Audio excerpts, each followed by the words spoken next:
সালটা 1989। সকাল সকাল রশিদ ঘটকের আগমনে হেমলতা ভীষণ বিরক্ত হন। তিনি বারবার পই পই করে বলেছেন, পদ্মর বিয়ে আমি এখনই দিব না, পদ্মকে আমি অনেক পড়াবো। তারপরও রশিদউদ্দিন সপ্তাহে সপ্তাহে এক এক পাত্রের খোঁজ নিয়ে আসে। মেয়ের বয়স আর কতই বা হলো, মাত্র 16।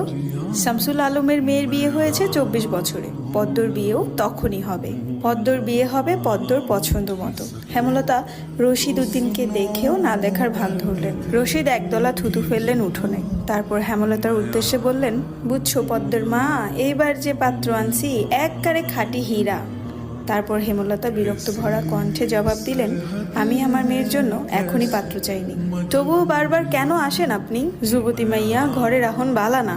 তারপর হেমলতা বললেন, মেয়েটা তো আমার, আমাকেই বুঝতে দেন না।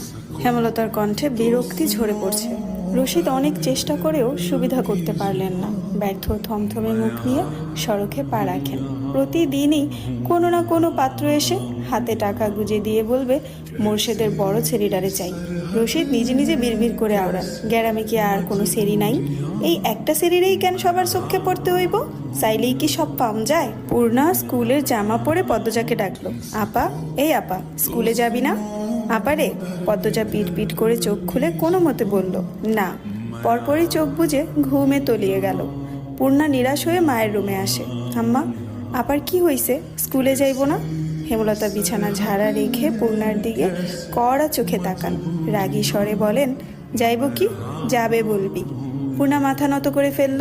হেমলতার করা আদেশ, মেয়েদের পড়াশোনা করাচ্ছি, অশুদ্ধ ভাষায় কথা বলার জন্য নয়, শুদ্ধ ভাষায় কথা বলতে হবে। পূর্ণা মাথা নত করে দেখে হেমলতা তৃপ্তি পান। তার মেয়েগুলো মন্যতা চিনে খুবই অনুগত। তিনি বিছানা ঝাড়তে ঝাড়তে বলেন, পদ্মের শরীর ভালো না, সারা রাত পেটে ব্যথায় কাঁদছে, থাকুক, ঘুমাক। পূর্ণার কিশোরী মন বুঝে যায় পদ্মজা কিসের ব্যথায় কেঁদেছিল। সে রাতে নানাবাড়ি ছিল বলে জানতো না, ভোরেই চলে এসেছে। নানাবাড়ি হেঁটে যেতে 5 মিনিট লাগে। পূর্ণাকে চুপচাপ দাঁড়িয়ে থাকতে দেখে হেমলতা বলেন, তুই যা, মাথা নিচু করে যাবি, মাথা নিচু করে আসবি। আচ্ছা আম্মা। পূর্ণা রুমে এসে আয়নার সামনে দাঁড়ালো, নিজেকে খুঁটিয়ে খুঁটিয়ে দেখলো। এরপর গত মাসে মেলা থেকে আনা লাল লিপস্টিক গাঢ় করে ঠোঁটে মাখে।